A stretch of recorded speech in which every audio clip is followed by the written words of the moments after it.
My name is Robert Mitchell. I'm 67 years old, and I live in Knoxville, Tennessee. I've built houses, furniture, and a life with my own two hands, but I never imagined I'd have to teach my own family what respect actually means. I grew up in a time when a man's word was his bond, and a handmade gift meant more than anything you could buy in a store. My father taught me carpentry when I was 12. He'd say, "Bobby, anyone with a credit card can buy something expensive, but when you build something yourself, you're giving a piece of your time, and time is the only thing you can never get back." I carried that lesson through 4 decades of work, built homes all over East Tennessee, watched families move into houses I'd framed with my own hands, knowing their kids would grow up inside walls I'd measured and cut. There's a kind of quiet satisfaction in that, a permanence. When my son Michael told me his wife Jessica was pregnant with their first child, I felt something I hadn't felt since my wife Patricia passed 3 years ago. Hope, a reason to get back into my workshop and create something that would outlive me. I decided right then I'd build a crib, not buy one, build one, from scratch, the kind of crib that could be passed down through generations. But here's what I didn't know at the time. I'd spend 6 months carving every rail, sanding every edge, pouring my grief and my love into something beautiful, only to watch Jessica throw it in the trash like it was nothing, like I was nothing. And that $100,000 check I'd written to help them buy their first house, I voided it, right there in front of her, tore it in half while she stood there with her mouth open. Before I tell you how we got there, I want you to do something for me. Hit that like button if you value hard work and family respect.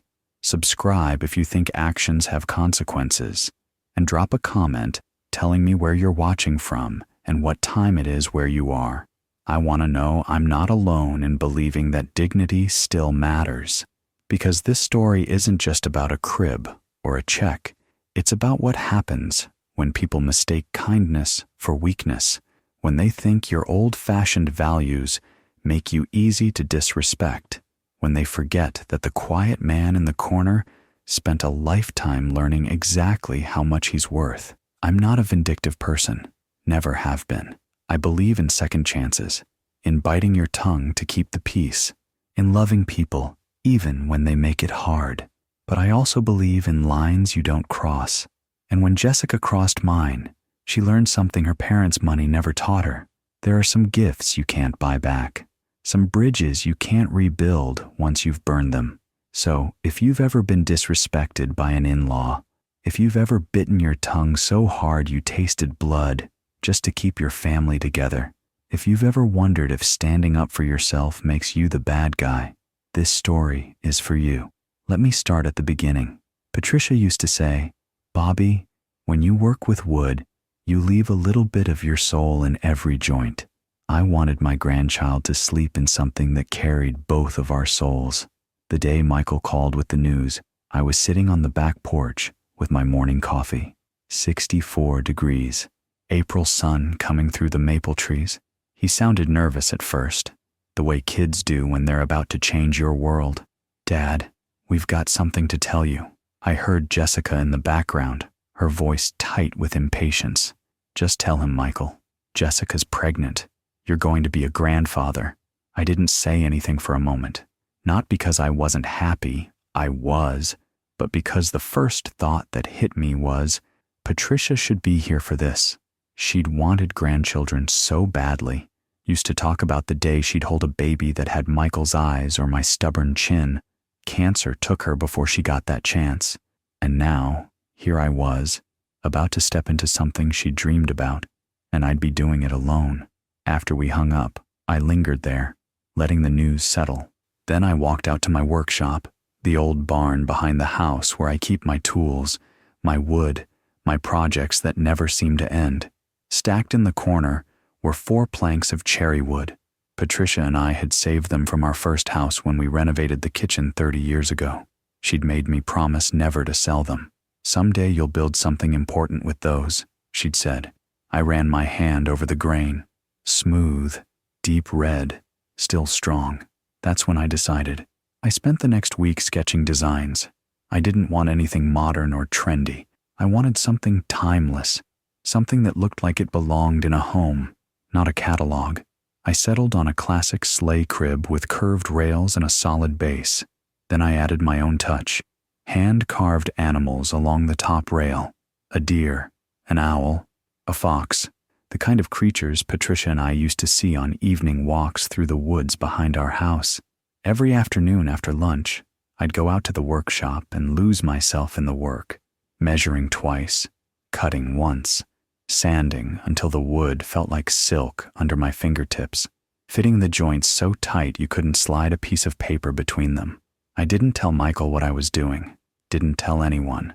This was between me, Patricia's memory, and that grandchild I hadn't met yet. Some nights, I'd stand back and just look at it taking shape. I'd imagine a baby sleeping there, safe, warm, surrounded by wood that had been part of our life together. I'd imagine Michael tucking a blanket in, maybe telling his kid one day, "Your grandpa built this with his own hands." It took me 6 months. When it was finished, I rubbed it down with linseed oil and let it cure for 2 weeks. Then I wrapped it carefully in moving blankets and tied it down in the bed of my truck. The baby shower was 3 days away. I told myself it was just a difference in background, but looking back, I realize I ignored the red flags because I didn't want to lose my son. Michael brought Jessica home for the first time about 3 years ago, right after they got engaged. She stepped out of his car wearing white jeans and heels that sank into my gravel driveway. Her handshake was quick and cold, the kind you give someone at a business meeting, not your future father-in-law. She came from money, real money. Her father, William Crawford, owned a commercial development firm that put up shopping centers and office parks all over Middle Tennessee. Jessica had gone to Vanderbilt, worked in marketing, drove a BMW that probably cost more than I'd made in a good year. I didn't hold any of that against her. Patricia had taught me never to judge people by their bank account, but there's a difference between being wealthy and acting like everyone else is beneath you. At dinner that first night, I made pot roast, Patricia's recipe. Jessica picked at it, moved it around her plate, then asked if we had any quinoa. I didn't even know what quinoa was. Afterward, we sat in the living room. I'd built most of the furniture myself over the years. The coffee table from walnut, the chairs from oak, the bookshelf from reclaimed barnwood. Jessica looked around and said, "This is all very quaint." The way she said it, with that little pause before the word, didn't sound like a compliment. Michael jumped in. "Dad's an amazing carpenter. He built our whole house growing up." Jessica smiled. It didn't reach her eyes. "That's sweet." Sweet, like I was a child showing off a school project. I told myself she was nervous. Meeting the family is hard. Maybe she just didn't know how to connect with someone like me, a man who worked with his hands, who still read the newspaper in the morning, who thought a good Saturday was mowing the lawn and fixing whatever needed fixing. Michael called a few days later. "I know Jessica can seem a little reserved. She's just not used to small-town life, Dad. Give her time." So I did. I smiled through family dinners where she spent half the meal on her phone. I nodded when she suggested Michael and I were too close and that he needed to establish boundaries. I stayed quiet when she talked about their plans to move to a bigger city, to buy a house in a neighborhood with a homeowners association and strict architectural guidelines. At Thanksgiving, she made a comment about modernizing their lives, moving past old ways of thinking. I watched Michael nod along, and something in my chest tightened, but I kept my mouth shut, because he loved her, and because I'd raised him to make his own choices, even the ones I didn't understand. I thought time would soften her. I thought maybe, once they had a baby, once she saw me as a grandfather, and not just an obstacle to whatever life she'd imagined, things would get better. I was wrong about that. The baby shower invitation arrived on a Tuesday. I drove 90 minutes with that crib wrapped like it was made of glass. I thought I was bringing them a piece of our family's heart. I had no idea I was walking into the worst moment of my life. The invitation came in the mail, heavy cardstock with rose gold foil lettering, the kind of thing you'd frame, not throw away. It said the shower would be held at Jessica's parents' estate outside Nashville. Estate, not a house. Estate. I looked at that invitation for a long time. I felt the weight of it, ran my thumb over the embossed letters. This wasn't my world, but that baby, my grandchild, was. The morning of the shower, I woke up early. I couldn't sleep. I walked out to the workshop one last time and stood there looking at the crib in the early light. The carved animals seemed to glow against the cherry wood. The joints were perfect. The finish was flawless. I thought about Patricia, about how she would have cried seeing it, about how she would have insisted on taking 100 photos and boring everyone with the story of where the wood came from. I loaded it into my truck bed carefully, tucked moving blankets around every edge, tied it down with soft ropes so nothing would shift or scratch. Then I started driving, 90 minutes west on I-40, past Cookville, past Lebanon, watching the farms turn into subdivisions. The subdivisions turn into mansion developments with brick pillars and iron gates. I rehearsed what I'd say, how I'd tell them about Patricia's dream, about the wood from our first home, about the 6 months I'd spent making sure every detail was right. I imagined Jessica's face softening, maybe even tears, maybe her saying, "Thank you, Robert. This means so much." I imagined Michael pulling me aside later and saying, "Dad, this is the most beautiful thing anyone's ever given us." The GPS led me through a neighborhood where every house looked like something out of a magazine. Wide lawns, circular driveways, 3-car garages. I found the address, a stone and glass house set back from the road with a fountain in the front circle. I parked on the street. I didn't want to take up space in their driveway with my dusty F-150. The shower was set up in the back garden. I could see white tents, tables with flowers, women in sundresses holding champagne glasses. Even though it was barely noon, I sat in my truck for a minute, took a breath, reminded myself why I was here. Then I got out and walked toward the garden gate, ready to tell them about the crib, ready to be part of this family, this moment, this new beginning. I wish I'd known what was coming. I wish I'd turned around right then and driven home, but I didn't. And what happened next changed everything. Every gift she opened came in a box with a designer logo. Mine came wrapped in a quilt my wife stitched 40 years ago. I walked through the garden gate and stopped for a moment, taking it all in.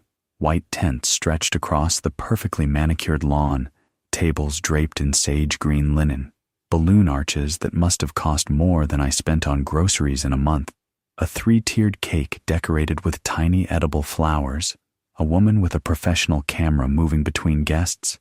Capturing every moment like this was a wedding. Jessica sat in the center of it all, queen on her throne, cream silk dress, hair styled in loose waves, one hand resting on her belly, the other holding a mimosa. Her sorority sisters clustered around her, blonde highlights, designer sunglasses pushed up on their heads, laughter that sounded rehearsed. I stood there in my pressed khakis and navy polo shirt, feeling like I'd shown up to the opera in work boots. Michael waved me over to a corner table where his cousin Derek sat scrolling through his phone. Derek looked up, nodded, went back to his screen. I sat down, watched. The gift opening started. One of Jessica's bridesmaids brought presents from a table stacked so high it looked like Christmas. Each one came wrapped in thick paper with elaborate bows and gift tags written in calligraphy. "Oh my God, this is the Kleck Funf!" Jessica squealed, holding up a car seat that looked like it belonged in a spaceship. "This is $1,200. Thank you so much, Amanda." Photos, hugs, squeals. Next came a cashmere blanket set in blush pink. $400, according to the excited chatter. Then a smart crib that monitors breathing and temperature, and probably files your taxes. Then a diaper bag that cost more than my first car. Every gift came out of a box with a logo I'd seen in magazines. Pottery Barn Kids, Restoration Hardware Baby, Uppa Baby, names that sounded important, expensive, exclusive. The photographer moved around the circle, capturing Jessica's delighted face from every angle. Women oohed and awed. Someone posted a video to Instagram. Jessica's mother, Caroline, stood off to the side in a white pantsuit, smiling like she was hosting a gala. My palms started to sweat. I looked down at my truck, visible through the garden gate. The crib sat in the bed, still wrapped in Patricia's quilt, cream cotton with blue cornflowers she'd stitched by hand when Michael was born. No designer logo, no glossy wrapping paper, just wood and love and 6 months of my life. Would it seem cheap next to all this? Would they understand what it meant? Or would they just see something old-fashioned and out of place, like me?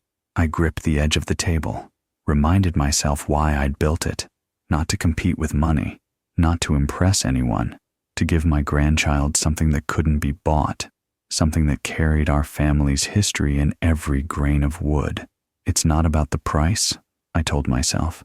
It's about love. But sitting there, watching Jessica tear through gifts worth thousands of dollars, I couldn't shake the feeling that love wasn't the currency that mattered here. Michael caught my eye from across the garden. He smiled, mouthed, "You okay?"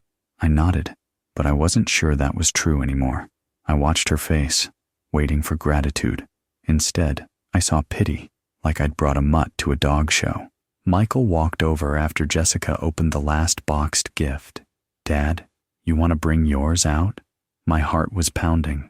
I nodded, stood up, felt my knees protest a little.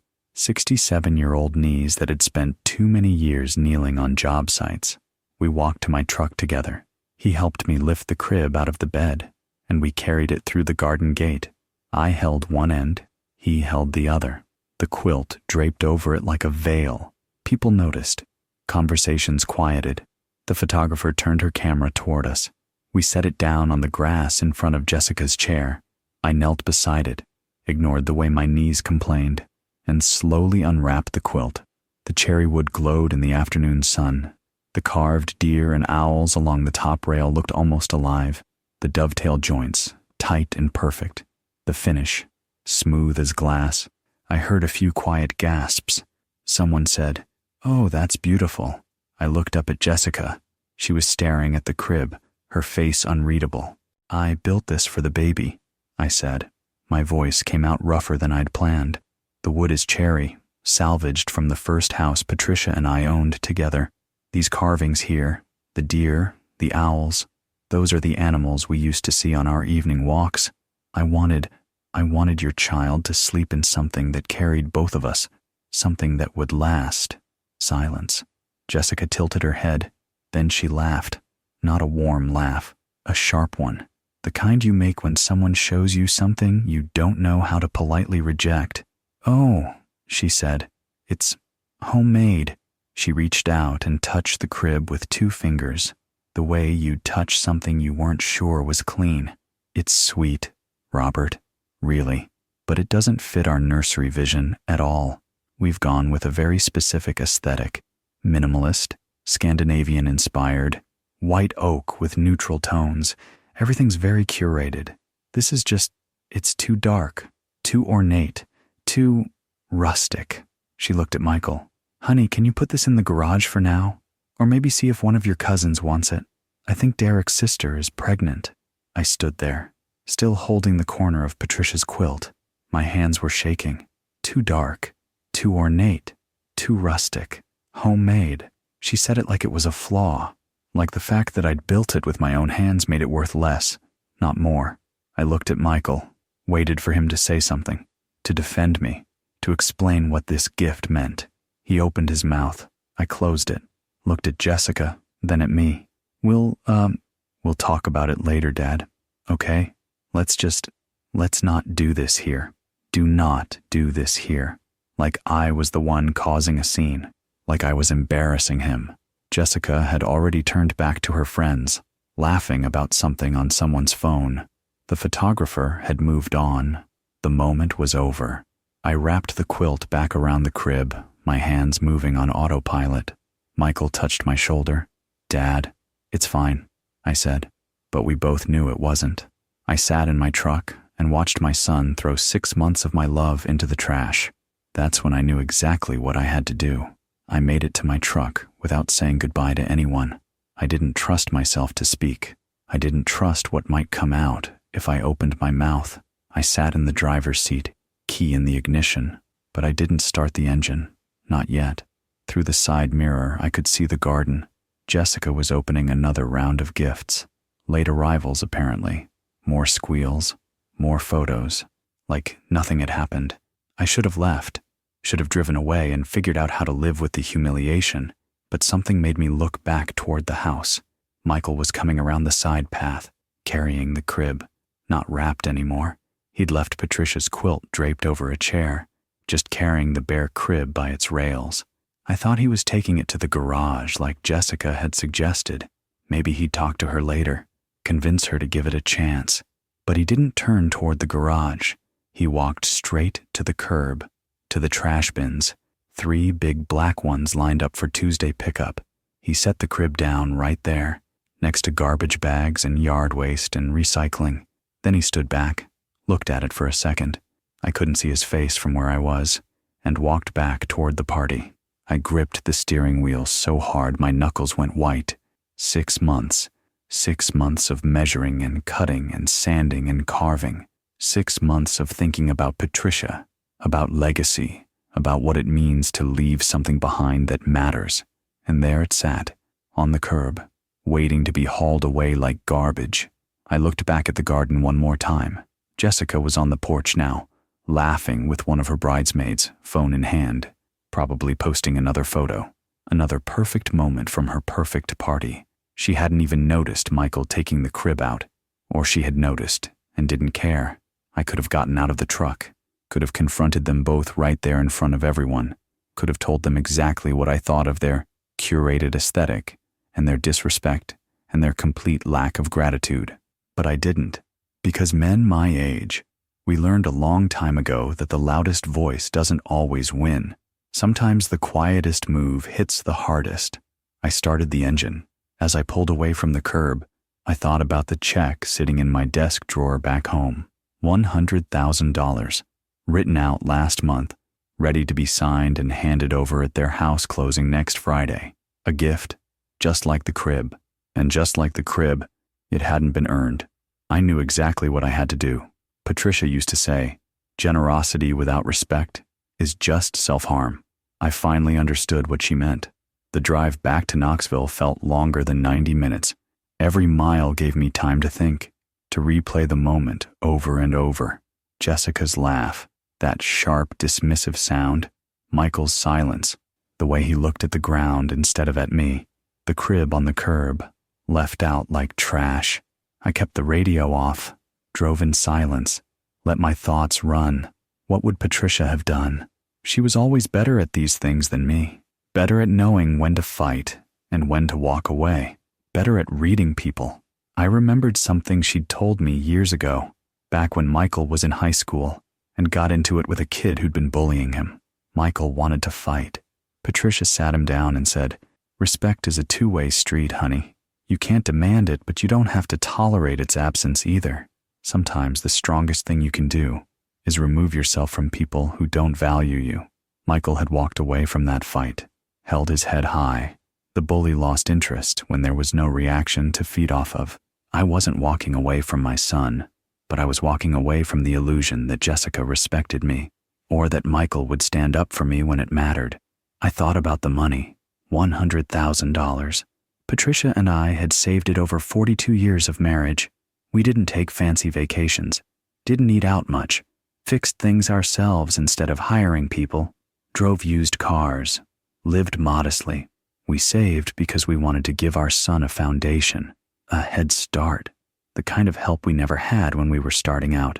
I'd planned to hand him that check with pride, with joy, knowing we'd helped him build his life. But here's what I realized on that long drive home. A gift given without respect isn't generosity. It's enabling. It's teaching someone that they can treat you however they want and still get rewarded. Patricia wouldn't have stood for that, and neither would I. I wasn't angry anymore. Anger burns hot and fast and makes you do stupid things you regret later. This was something else. Clarity. Cold, clear, absolute clarity. I pulled into my driveway just as the sun was setting, sat there for a minute, watching the light fade behind the maple trees. Then I got out, walked into my house, went straight to my desk, and pulled out the check. $100,000, made out to Michael and Jessica Mitchell. The signature line still blank. I picked up a pen, but I didn't sign it. Not yet. First, I needed to make a phone call. She didn't say a word about the crib, but she remembered every digit of that $100,000. 3 days passed. 3 days of silence from Michael, from Jessica, from anyone in their world. I went about my routine, coffee on the back porch, reading the newspaper, working in the shop on a side table I'd been putting off for months. But my mind wasn't on the work. It was on that crib, sitting on a curb somewhere, on whether it had been hauled away yet, on whether Michael felt any shame at all. Wednesday afternoon, my phone rang. Unknown number. Nashville area code. Hello? Robert? Hi, it's Jessica. Her voice was bright, warm, the kind of tone you use when you're about to ask someone for a favor. Jessica, I said, I just wanted to thank you again for coming to the shower. It meant so much to have you there. The whole day was just magical, you know. Everything came together perfectly. I didn't say anything, just listened. So, anyway, I'm calling because the closing on the house is this Monday, 5 days from now, and we need to get that check deposited as soon as possible, so it has time to clear. Our loan officer said we should have it in the account by Friday at the latest, just to be safe. There it was. The reason for the call. The house is absolutely incredible, Robert. You're going to love it when you see it. The nursery has these beautiful built-in shelves, custom white oak, very Scandinavian, and the kitchen is a chef's dream. Marble countertops, Wolf appliances, the works, and the neighborhood is perfect for raising a family. Good schools, lots of young professionals. She paused, waiting for me to respond with enthusiasm. When I didn't, she pushed forward. We're just so grateful, Robert. Truly, this is going to completely transform our lives. Michael and I have worked so hard, and having this kind of support from family means everything. You're giving us such an amazing start. I worked so hard. I almost laughed. I'll bring the check by tomorrow, I said. My voice was calm, neutral. Oh, perfect. That's perfect. Do you want to come by in the morning? I'll make coffee. I'll come by around 10. Great. Thank you so much, Robert. Really, this means the world to us. She hung up before I could respond. I sat there for a long time, phone in my hand, staring at the wall. She thanked me for coming to the shower. I called it magical, didn't mention the crib, didn't acknowledge what had happened, didn't apologize, but she remembered the check, down to the exact amount, down to the bank's clearing timeline. I opened my desk drawer and pulled out the checkbook. It was the same one Patricia and I had used for 40 years, brown leather cover, worn soft at the edges. Our names are embossed on every check, Robert and Patricia Mitchell. She'd been gone 3 years, but her name was still there, still part of every transaction, still part of every decision. I ran my thumb over the embossed letters. Then I pulled out a pen and started writing. I used the same red marker I'd used to mark the crib joints. It felt like closing a circle. I wrote the check out carefully, date in the top right corner, Michael and Jessica Mitchell, on the pay to the order of line, $100,000 and $100 spelled out in my neatest handwriting. The numbers in the box, $100,000. My signature line sat there, blank, waiting. I set the pen down and went out to the workshop, found the red marker I kept in my toolbox, the thick, permanent kind I used to mark measurements on lumber. I'd used it on the crib, marking where each joint would go, where each carving would be placed. I came back inside, sat down at the table, uncapped the marker. The smell of it, sharp, chemical, brought me right back to those 6 months in the workshop. The quiet satisfaction of measuring twice, cutting once, the way the cherry wood felt under my hands, the way I'd imagined my grandchild's life beginning in something I'd built. I drew the marker across the face of the check, VOID, big block letters, red as blood, impossible to miss. I recapped the marker, folded the check carefully, once, then twice, slid it into a white envelope, wrote Michael and Jessica's address on the front in blue ink. No note, no explanation, just the check. I slept well that night, better than I had since the baby shower. The next morning, I drove to their apartment. 45 minutes through Knoxville traffic. They lived in a new complex near downtown, the kind with a gym and a dog park and rent that cost more than my mortgage. I parked, took the elevator to the 3rd floor, knocked on apartment 304. Michael answered. He looked surprised. Dad, hey, I didn't know you were. I have the check. I held out the envelope. His face lit up. Oh man, thank you. Jessica's been stressing about the timeline and, Jessica, Dad's here. She came around the corner from the kitchen wearing yoga pants and an oversized sweater. Her face brightened when she saw me. Robert, come in. I just made coffee. I can't stay. I kept my hand extended, the envelope between us. This is for the house. Michael took it. Thanks, Dad. Seriously, this is huge. Jessica moved closer, reaching for the envelope. Michael handed it to her. She tore it open with her thumb, still smiling. Then she pulled out the check. The smile disappeared. Her face went white. Actually white, the color draining like someone had pulled a plug. She stared at the red void slashed across the check. Her mouth opened, closed, opened again. What? Her voice came out as a whisper. What is this? I looked at her calmly, kept my voice steady and clear. Let me explain. She wanted the money, but not the man. I wasn't about to let her have both. Jessica's hands were shaking. She held the check up like it might change if she looked at it from a different angle. What is this? Her voice cracked on the last word. Is this some kind of joke? No joke, I said. I realized something after the baby shower. You told me my handmade crib didn't fit your vision. You called it rustic, too dark, too ornate. You didn't want something I'd built with my own hands. Michael started to speak. Dad, I held up my hand. He stopped. So I thought about this check, about where this money came from. And I realized it's handmade too. Every dollar in my account came from 42 years of handmade work, framing houses in the heat, sanding floors until my back screamed, cutting trim with hands so cold I could barely feel my fingers, installing cabinets, building decks, repairing porches. I kept my voice calm, even, like I was explaining how to change a tire. Patricia and I saved this money one paycheck at a time. We didn't inherit it.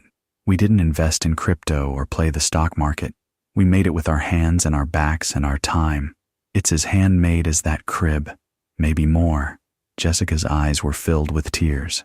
It's not the same. It's exactly the same. I looked at her directly. If you don't respect handmade gifts, then you don't respect where the money came from. And if you don't respect where it came from, you don't respect me. So I'm not giving it to you. Dad, please. Michael's voice was desperate now. Can we just talk about this? Can we? There's nothing to talk about. I turned to face my son. Michael, I watched you carry that crib to the curb, to the trash. You didn't say a word to her, didn't defend me, didn't even ask her to reconsider. You chose her embarrassment over my dignity. His face flushed. I was trying to keep the peace. Peace isn't worth having if it costs you your integrity. I looked back at Jessica. The tears were running down her face now, but I didn't feel cruel. I felt clear. I'm not angry, I said. I'm really not. But I am teaching you something your parents didn't. Generosity isn't a right. It's not something you get just because you're family. It's earned through respect, through gratitude, through basic human decency. You didn't earn this. I stepped back toward the door. When you have that baby, if you ever want me to be part of their life, you know where I am, but it'll be in terms of mutual respect, not because you need something from me. I turned and walked toward the elevator. Behind me, I heard Jessica sobbing. I heard Michael saying something I couldn't make out. The elevator dinged. The doors opened. I stepped inside and pressed the button for the ground floor.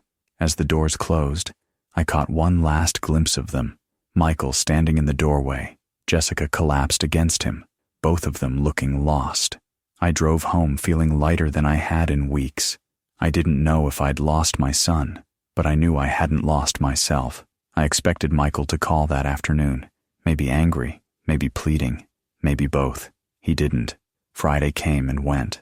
I worked in the yard, mowed the lawn, and replaced a rotted board on the back deck. I kept myself busy, but every time my phone buzzed, a spam call, A text from my insurance company. My heart jumped. Nothing from Michael. Nothing from Jessica. Saturday, I built a bookshelf for my neighbor Tom. Simple project. Pine boards, basic joinery. Tom kept talking about the volunteers' chances this season, and I nodded along, but my mind was somewhere else. Had I gone too far? Had standing up for myself cost me my only child?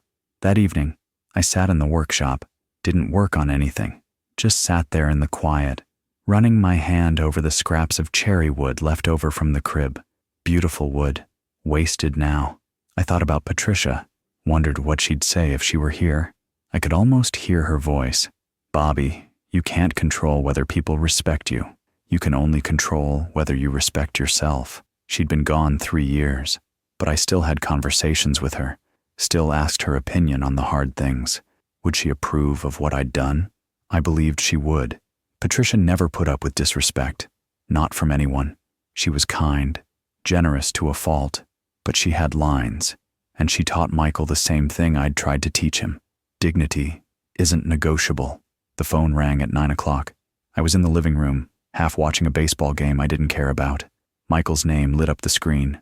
I stared at it for 3 rings, let it settle in my chest. The relief, the fear, the hope. I answered. Dad. His voice was tight, exhausted, like he'd been crying or arguing or both. Michael. Silence for a moment. I could hear him breathing. Can we talk? He said finally. Not now, but soon. There's a lot I need to say. A lot I need to figure out. Okay, he paused. I'm not calling to yell at you or to beg you to change your mind. I need time to think. Take all the time you need, son. Another pause. I love you, Dad. My throat tightened. I love you too. The call ended. I sat there in the quiet for a long time. The baseball game played on, meaningless. That night, I slept deeply. The first real sleep I'd had since the baby shower. He talked to me like I was a child having a tantrum. I reminded him I was a man who'd earned every dollar he just tried to buy back. Tuesday afternoon, 4 days after I voided the check, my phone rang. A number I didn't recognize. Nashville area code. I almost didn't answer, but something told me I should. Robert Mitchell speaking. Mr. Mitchell, this is William Crawford, Jessica's father. His voice was cold, polished, the kind of voice that's used to being obeyed. Mr. Crawford, I'm calling about the situation with the house closing. Jessica is absolutely devastated by what you've done. She's been crying for days. The stress isn't good for the baby. I stayed quiet. Let him talk. I'm going to be direct with you. This behavior is irrational and vindictive. I understand you may be going through something. Grief over your late wife, perhaps some bitterness about feeling left out. But taking it out on 2 young people trying to start their lives is beneath you. Bitterness, irrational, going through something. Jessica made a mistake, he continued. She admits that. She should have been more gracious about your craft project, but to punish her by withdrawing $100,000, that's not proportional. That's not reasonable. Craft project. Here's what I'm proposing, William said. The family is willing to overlook this entire episode if you'll simply write the check properly. We understand that emotions were running high. No hard feelings. We move forward as a family. I let the silence stretch out. Heard him shift, uncomfortable with not being answered immediately. Mr. Crawford, I said finally, your daughter didn't make a mistake. She made a choice. She chose to treat something I spent 6 months building, something that carried my late wife's memory, like it was garbage. Literally, she had my son put it on the curb with the trash. I'm sure it wasn't intended that way. It was exactly intended that way. And if you think writing a check fixes that, then you've raised her exactly wrong. His tone changed, hardened. Mr. Mitchell, I don't think you understand the position you're in. We have family attorneys who can look into this. Elder financial abuse, coercion, making promises, and then reneging. There could be serious repercussions. Elder financial abuse. I almost laughed. Mr. Crawford, I never signed that check. I never promised anything that became legally binding. I offered a gift. Your daughter made it clear she doesn't respect gifts that come from the heart, only ones that come from the bank. So I withdrew the offer. That's not abuse. That's common sense. You're making a very serious mistake." "No, sir, I'm not, but I appreciate the call." I hung up. My hands were shaking, not from fear, from adrenaline. Pure, clean adrenaline. I'd never stood up to men like William Crawford before. Men with money and lawyers and the confidence that comes from never being told no. Men who thought the world bent to their will, because it always had, but I'd just told them no, and I'd meant it. I sat down at the kitchen table, pressed my palms flat against the wood to steady them. Then I smiled. For the first time since this whole thing started, I felt powerful. The people who mattered, the ones who knew me, didn't question what I'd done. They just asked if I was okay. Word spread through Knoxville the way it does in small communities. I don't know who told who first. Maybe Michael mentioned it to a cousin. Maybe Jessica vented to the wrong person. But by Wednesday, people knew. Barbara Henderson, my neighbor for 20 years, knocked on my door that evening with a pot roast still warm in a ceramic dish. "I heard what happened," she said. She was a retired nurse, direct and kind in equal measure. "You did the right thing, Robert. Don't let anyone tell you differently." She hugged me before I could respond, left the pot roast, and walked back across the yard to her house. Thursday morning, I went to the lumber yard to pick up supplies for a pergola project. The manager, Dave Simmons, had known me since we were both young men starting out in the trades. He came around the counter when he saw me, clapped me hard on the shoulder. "Heard about your daughter-in-law," he said quietly. "Respect isn't negotiable, Rob. You taught your boy that. Hope he remembers it." I nodded, couldn't quite speak. Friday, I went to church for the first time since the baby shower. Slipped into my usual pew near the back.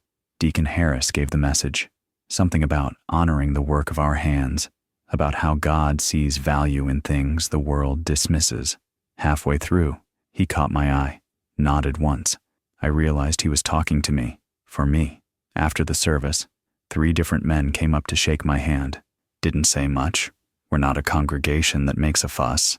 But the handshakes were firm, meant something. I drove home feeling lighter.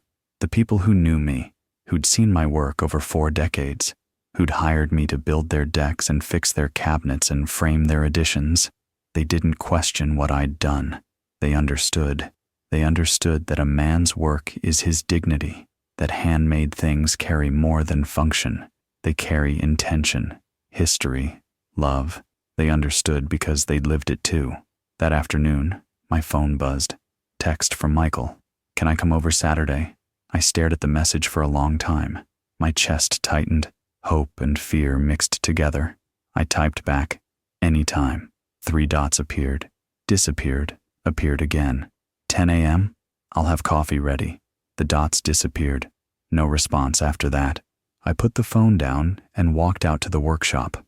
Stood there in the doorway, looking at the space where the crib had been, the empty corner where I'd sanded and carved and poured 6 months of my life into something beautiful.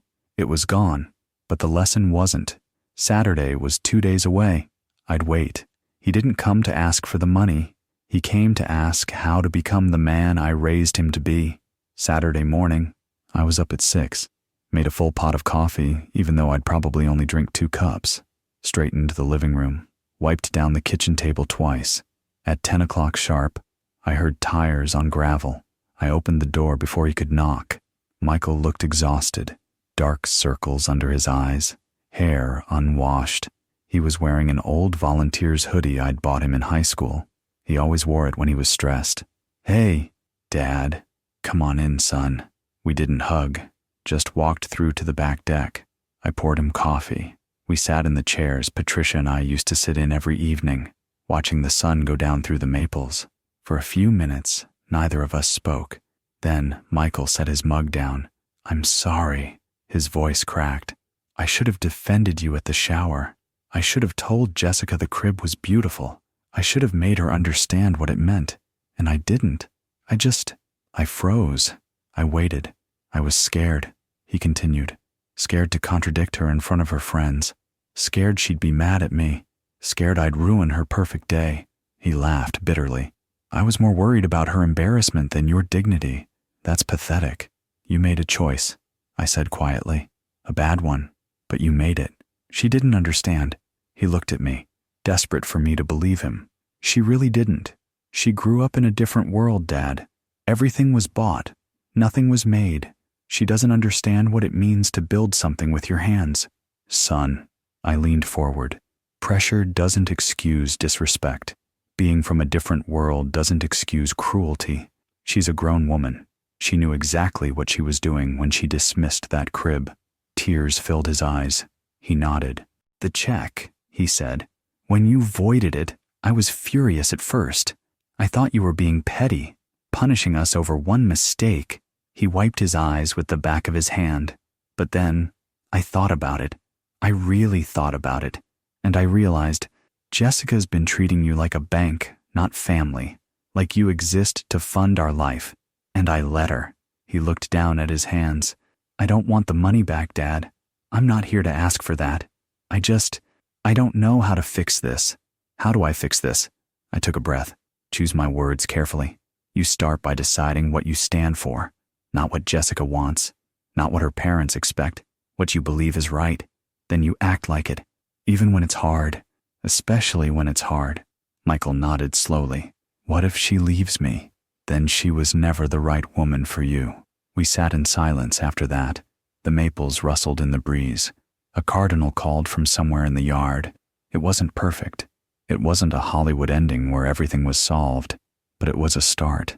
And sometimes, a start is enough. She gave him a choice, her pride or his integrity. I prayed he'd choose right. That night, my phone rang. Michael again. Dad. His voice sounded strained, broken. What happened? Jessica found out I came to see you. She's furious. She said I went behind her back, that I'm choosing you over her. I closed my eyes. Michael. She gave me an ultimatum. He was talking fast now, words tumbling over each other. She said I need to go back to you tomorrow and demand an apology. Demand you reissue the check. She said if I don't stand up for her, if I don't fix this, she's going to reconsider everything. The marriage, the baby, everything. My heart broke for him. Dad, I don't know what to do. I wanted to tell him to leave her, to run, to choose dignity over someone who'd weaponized their unborn child to get her way. But I couldn't make that choice for him. Michael, listen to me. You can't build a marriage by betraying your father, and you can't build a life by disrespecting the people who made you. If Jessica can't understand that, then she's not ready to be a wife or a mother. Silence on the other end. I know you love her, I said softly. I know this is hard, but you have to decide who you're going to be. The man who stands up for what's right, even when it costs him, or the man who bends every time someone threatens to leave. I need time to think. Take all the time you need, son. I'm not going anywhere. No matter what you decide, I'm your father. That doesn't change. I love you, Dad. I love you too. He hung up. I sat in the quiet for a long time. Then I did something I hadn't done in months. I prayed for Michael's strength, for his wisdom, for that grandchild who'd grow up in the middle of this mess. And I prayed that my son would choose right. He didn't choose me over her. He chose himself, the man he wanted to be. That's all I ever wanted. 2 weeks went by. No calls, no texts, nothing. I worked, built a fence for a neighbor, repaired a warped door on my shed, kept my hands busy so my mind wouldn't wander too far into dark places. But every night, I thought about Michael. I wondered what choice he was making. I wondered if I'd lost him for good. Then, late on a Thursday evening, almost 9 o'clock, I heard tires on gravel. I looked out the window. Michael's car. He got out slowly, stood there for a moment like he was gathering courage. Then he walked to the door and knocked. I opened it. He looked different, thinner. His face had that hollowed-out look people get when they haven't been sleeping. But his eyes were clearer than I'd seen them in months. Can I come in? Of course. We sat at the kitchen table. I didn't offer coffee. Just wait.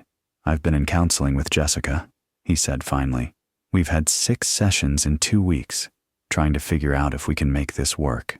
I nodded. She refused to apologize, Dad. Not for the crib, not for how she treated you. She kept saying you were being controlling, manipulative, that you were using money to punish her for one mistake. He looked down at his hands. And finally, in our last session, I said to her, if you can't respect my father, You don't respect me, because everything I am came from him. She didn't like that. She said I was choosing you over her, over our baby." His voice cracked. "So I told her, I'm not choosing anyone over anyone. I'm choosing the kind of man I want to be, the kind of father I want to be. And that man doesn't betray the people who raised him. That man stands up for what's right, even when it's hard." Tears were running down his face now. "I moved out 3 days ago. I'm staying in a friend's spare room. I don't know if we're getting divorced or just taking a break. I don't know if she'll ever understand. But I needed you to know. I'm sorry, Dad. I'm so sorry I didn't stand up for you at the shower." I got up. I walked around the table, pulled him into a hug. He sobbed against my shoulder, the way he used to when he was a boy, and the world felt too big. "You're standing up now," I said quietly. "That's what matters." We stood there for a long time. When he finally pulled back, he wiped his eyes. "What do I do now?"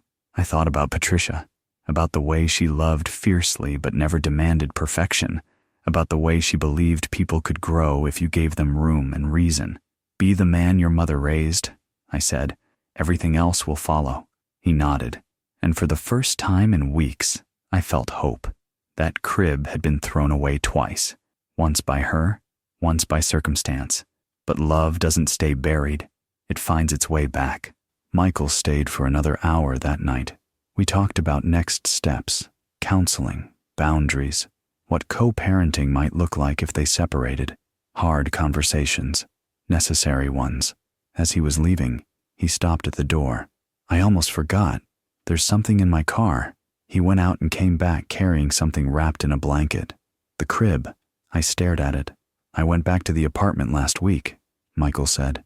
"After the shower, Jessica had someone bring it back from her parents' place. She'd shoved it in our storage unit, said she felt guilty throwing it away but didn't want to look at it. It was covered in dust, buried under boxes, but it was still there." He set it down carefully on the living room floor. "Unwrap it." The cherry wood was dull from sitting in the dark. A few cobwebs clung to the carved owl, but the joints were still tight. The structure still sounds. "I cleaned it," Michael said. "Re-oiled the wood with the linseed oil you taught me to use. It's not perfect, but it's still beautiful, Dad." I knelt beside it, ran my hand over the carved deer, felt the smooth grain under my fingertips. "I want my kid to sleep in this," Michael continued. His voice was firm now, not hesitant. "I want them to know their grandfather's love. I want them to grow up understanding that the best things in life aren't bought. They're made." I couldn't speak, just kept touching the wood, checking the joints, feeling the weight of what this meant. He'd gone back for it. He'd saved it. "It's at my friend's place right now," Michael said. "In the spare room where I'm staying. I set it up in the corner. Sometimes I just sit there and look at it. Reminds me why I'm doing this. Why does it matter?" I looked up at him. "You did good, son." He smiled, a real smile this time. "Dad, I was thinking, would you teach me woodworking? Really teach me. Not just the basics you showed me when I was a kid. I want to know how to maintain this crib. And maybe I want to build something for my kid too. A toy chest, or a rocking horse or something." My chest tightened with something that felt like joy and grief mixed together. Patricia should be here for this, should see her son wanting to learn, wanting to carry forward what we'd started. "We'll start next weekend," I said. "Bring your work gloves." He nodded. After he left, I stayed in the chair for a while, staring at the empty space where the crib had been. What was thrown away had come back, and maybe that was the point all along. I didn't get everything I wanted, but I got what mattered. My son became a man, and my granddaughter will sleep in love. Let me tell you how this story ends. Or doesn't end, really, because life doesn't tie up neat like a movie. Michael and Jessica stayed in counseling for another 2 months. It was hard. A lot of tears, a lot of arguments, a lot of conversations that went in circles. Jessica eventually apologized. Not a perfect apology. Not the kind where someone takes full responsibility and begs forgiveness. But enough. She admitted she didn't realize what the crib meant, that she'd been focused on aesthetics and forgot about heart. I accepted it, not because I believed she fully understood, but because holding on to anger would only hurt Michael. Michael set new boundaries. He told both sets of parents, no more financial help until they'd proven they could stand on their own. No house fund, no down payment. They'd earn it themselves.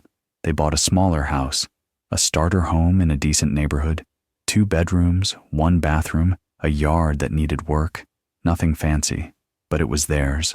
The baby, a girl, was born on a cold morning in February. 7 pounds, 4 ounces, healthy lungs. Patricia's chin, Michael told me. They named her Patricia Ann. Michael called me from the hospital, voice shaking with exhaustion and wonder. Dad, she's here, and she's perfect. Can you come meet her? I drove to the hospital through freezing rain, gripping the steering wheel, crying the whole way. When I walked into that room and saw my son holding his daughter, my granddaughter, something in my chest broke open. The grief I'd been carrying for 3 years, the anger from the baby shower, the fear that I'd lost Michael forever, it all cracked and softened. Jessica was in the bed, pale and tired. She looked at me. Thank you for coming, Robert. I nodded. Congratulations. It wasn't warm, it wasn't friendship, but it was civil, respectful. And for now, that was enough. Michael handed me Patricia. She was so small, so light, wrapped in a hospital blanket with little pink and blue stripes. I looked down at her face. She had my late wife's nose, my son's dark hair, a whole future ahead of her. The crib's in her nursery, Michael said quietly. First thing we set up. I held my granddaughter and felt my wife's presence in the room, felt her hand on my shoulder, her voice in my ear. You did good, Bobby. You taught him right. 3 months later, Michael started coming over every Saturday morning. We work in the shop together. I'm teaching him dovetails, mortise and tenon joints, how to read wood grain. He's building a toy chest for Patricia, and I'm building a rocking horse. Because that's what we do. We build, we teach, we pass things down. That's what love looks like when you strip away everything else. It looks like sawdust and patience and hands working together. It looks like a crib that refused to stay thrown away. I'm 67 years old, and I've built a lot of things. But the hardest thing I ever built was a boundary, and it saved my family.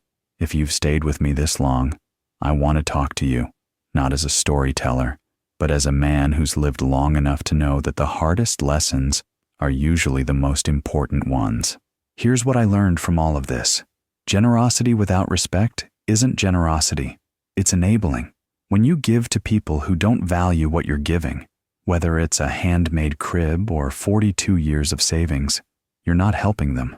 You're teaching them that disrespect has no consequences, and that's a dangerous lesson.